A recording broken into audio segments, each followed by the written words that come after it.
Welcome into the latest edition of Mac and Mose. Andy McNamara along with GoDucks.com editor-in-chief Rob Moseley. And today we are going to wrap up, if you will, the Colorado game. Oregon at Colorado in Boulder. The number 2 Ducks didn't have a whole lot of issues in winning. Another 50-plus point effort for Oregon against Colorado, who actually started the game with some intensity. I like the fact that they tried some different things. They onside kicked to start the game. They had a trick play that went for a touchdown. Got the Ducks on their heels a little bit early, and something we haven't seen this year out of Oregon. Right, yeah. I mean, went for it on a 4th down to early in the game, try to put some points on the board. If you're in a situation that Colorado was in, you're a big underdog, and not just with the bettors, Oregon's probably going to win that game. You may as well take some chances and see if you can maybe get them back on their heels. And they did. You saw the defense after the game talking about how they kind of lacked intensity a little bit. So Colorado might have taken advantage of that, but also, maybe even forced some of that. Get the defense kind of out of sorts, wondering what's going on in a game. Maybe you expect to be up 14-0, 2 minutes into the game. But they're not all going to go like that. And the offense just not real sharp for Oregon coming out of the gate, which is not a new trend. But it's always surprising still because they finish so well that anytime this offense struggles, you really don't see it coming. Today in practice this morning, I think it was the second play of the day, Mariota to Addison for a long touchdown. So these guys can hit the ground running right out of bed. It just, when they get into games, it doesn't always happen. Yeah, there was a drop. I think Marcus's first pass of the game was sort of a little out route by Josh Huff, hit him right in the numbers. And like you say, it was another slow start, but at the end of the day, when Mariota was on the field, leading drives, Oregon scored 8 touchdowns in 11 drives, 8 for 11. Yeah. It just doesn't seem slow, but right. Like you say, you just expect it because they go on these long runs. And as of late, it's been more late first quarter, second quarter, where it just really, the momentum really starts to show itself. You were used to seeing, the last couple of years, second half, I think, the Washington State game was one I was pointing to, for instance, a year ago in Seattle, where at halftime you're going, whoa, this was supposed to be a really one-sided game, and the second half was one-sided, but yeah, and now it's late first quarter, second quarter when Oregon really starts to pull away.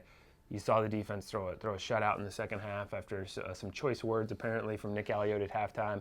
Maybe adjectives, maybe adverbs. He wasn't sure what to call them, but some parts of speech that were not family friendly, I'm guessing, really got the defense fired up and kind of woke them up. And then conversely, the offense struggled a little bit, with a couple interceptions, a fumble from some of the backups. I mean, those are the sorts of things that they really want to get cleaned up. It comes back to with Oregon, they can afford to play so many guys in these games as the score starts to get one-sided. That experience is invaluable, and you're getting out of the way now, rather than in a year or two when the lights are on and these guys are in playing bigger roles. We talked about Paul Richardson last week as a player to sort of keep an eye on. The spotlight was on him again in this one, had 5 catches over 100 yards, made one of the catches of the year. If you haven't seen it, it was on SportsCenter's Top 10, and it'll be one of the big college football players of the year, a one-handed grab. He was everything as advertised. He even threw a 75-yard touchdown pass. And so I tweeted out during the game, the Ducks secondary will be happy that they'll never have to see this guy probably ever again, because he'll be eligible for the NFL draft next year, but certainly not this season. And so it's good. You can, even in a blowout win, you can point to things like that. Right. Those are good reps to have to go up against somebody like that. I asked Avery Patterson after the game, any concern long term that sort of some things have been exposed in the secondary that you guys will have to address, and he said no, 3 times, no.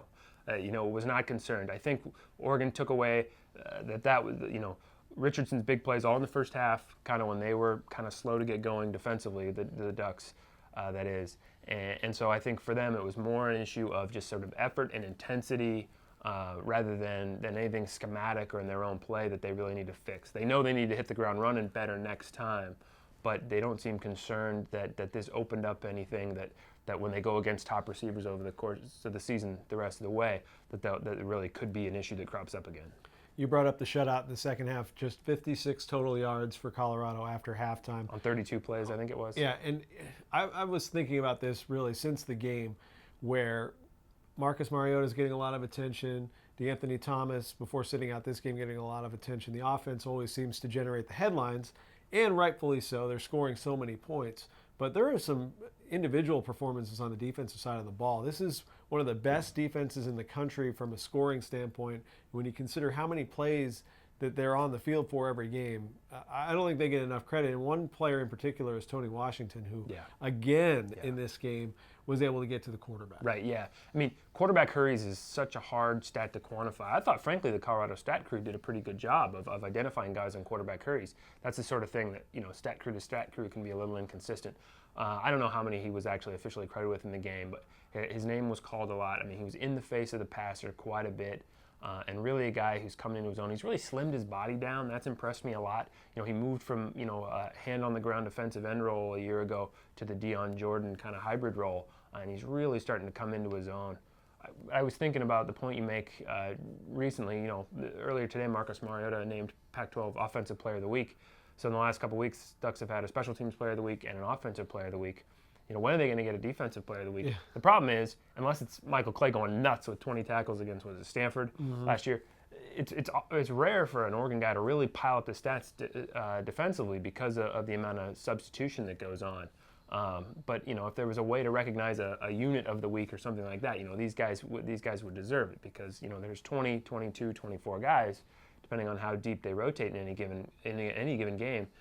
It's really a standout group. Several players with big games for Oregon. Terrence Mitchell on the defensive side. We talked about Paul Richardson getting his yards and 5 grabs. Mitchell was on him most of the day. Terrence comes up with 2 interceptions in the game, and anytime you get 2 picks in a game, that's an impressive performance. On the offensive side of the ball, Mariota, another stellar performance, 355 yards passing. He had 5 touchdowns through the air, 2 on the ground, where he was never even touched, and even fooled the cameras on one of those touchdown runs. 7 total touchdowns for Marcus. That's a new Oregon record, modern day. I believe it was Charles. Was it the Puget Sound game? Puget Sound game back in 1910. Yeah. Charles Taylor had 10 touchdowns, touchdown responsibilities. So Marcus, since 1910, pretty impressive stat for him. Byron Marshall, another 100-yard rushing effort. I think he's one of the unsung heroes of this team through 5 games this season. It's sort of you took it for granted that given the kind of carries he got with DeAnthony Thomas not playing in this game, that he put up the kind of statistics you'd expect from an Oregon starting running back. But it's Byron Marshall, a guy who impressed people in camp and you had hopes for, but still needed to go out and prove it. And he's doing it, and he's done it well enough for the last couple of weeks that he's just another Oregon back who has the talent and takes advantage of the system to put up big numbers. Is he going to be tested by better defenses down the road? Presumably, but right now he looks like a guy that the Ducks can count on for 15, 20 real good carries every game. 3 100-yard rushing performances through the first 5 games for Byron Marshall. Braylon Addison, who broke out as a punt returner last week with 2 scores, 2 long touchdown catches this time around, 2 receiving touchdowns, over 150 yards receiving. He is really he's always been impressive to me since he first took the field as a true freshman. Just so versatile in what he's able to do. Reminds me a lot of Josh Huff. Might not have the explosive speed right off the line that Huff has, but a high school quarterback that, a smaller high school was asked to do it all. So he came in with a bunch of different skill sets, and he's just putting them on display right now. And an important point I think Huff made after the game, he said that Braylon took a lot of pressure off me, being Josh, after the game. That tells you that the coverage is starting to adjust to account for Braylon Addison, that he's got the attention of defensive coordinators on the other side of the ball, and they're wanting to account for him because they know how dangerous he is. If you're bringing a safety over the top to help out a corner against a Braylon Addison, that only opens up more field for Josh Huff, for the tight ends, for a back coming out of the backfield getting into a passing route. So it's just one more guy that's going to give defense fits in terms of where do you devote your attention.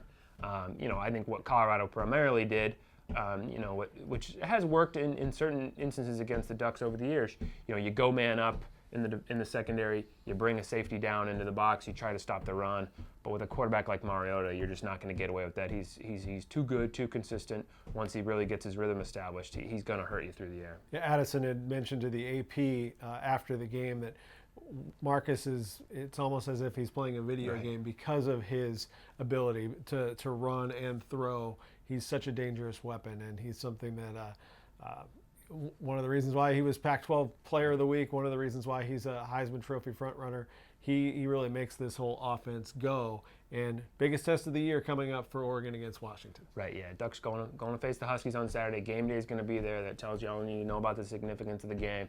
Huge game in the Pac-12 North standings. Huge game in the polls. BCS is going to start to be compiled here in the middle of October. So, the spotlight then is going to be on that, and the national championship race heats up.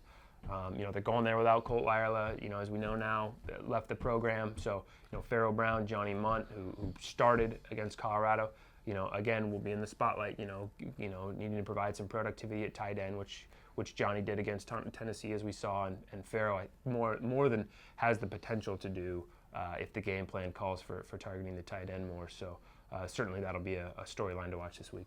3 more full practices, then a walkthrough for the Ducks this week. We're taping on Monday. We'll be back with you later in the week to preview the number 2 Ducks against the number 16 Washington Huskies. The second straight years both of these teams have faced each other as top 25 opponents. He's at Duck Football. I'm at McNamara UO. Thanks for watching, and we'll see you